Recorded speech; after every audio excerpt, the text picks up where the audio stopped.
Rachel Reeves unveiled new cost of living measures last week, with many describing them as another so-called mini-budget. Critics quickly compared Reeves's announcements to Liz Truss's disastrous mini-budget, which triggered economic chaos and government collapse. Days later, Ofgem confirmed energy prices would rise by 13%, completely overshadowing Reeves's announcements and damaging Labour politically.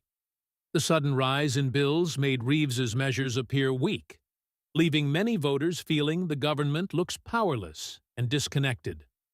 Her package mainly included smaller measures like free bus travel for children and temporary VAT cuts on attractions. While useful for families during summer holidays, critics argued the policies ignored the biggest financial pressures facing ordinary households today. The main announcement involved increasing mileage tax relief from 45 pence to 55 pence for workers using personal vehicles. Labour framed the mileage increase as support for tradesmen, delivery drivers, and self-employed workers struggling with rising daily costs. Despite pressure, Reeves avoided major intervention on energy bills, which many expected after months of rising household expenses nationwide. Although Labour previously promised energy relief, upcoming bill increases are expected to completely wipe out earlier savings for families. The government remains haunted by memories of the Truss energy bailout, which heavily damaged market confidence and financial stability. Politically, Starmer's government appears increasingly fragile as divisions inside Labour continue growing alongside public dissatisfaction with current policies.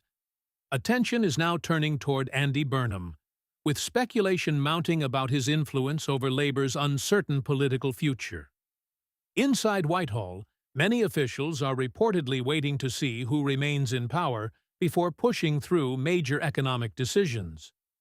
Trump's conflict in the Middle East has added fresh pressure globally, contributing to higher energy prices and market instability. Rising international costs are now threatening the financial headroom Reeves tried carefully protecting in Labour's previous budget plans.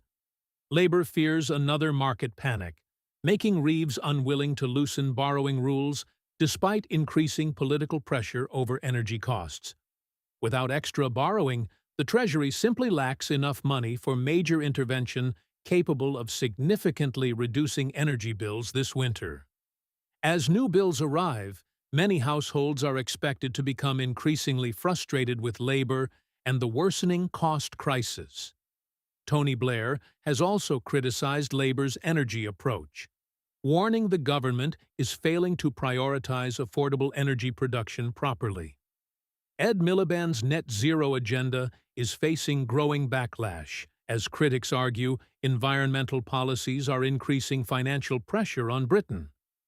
Whoever controls the Treasury this winter will face enormous pressure to lower bills without triggering another economic disaster.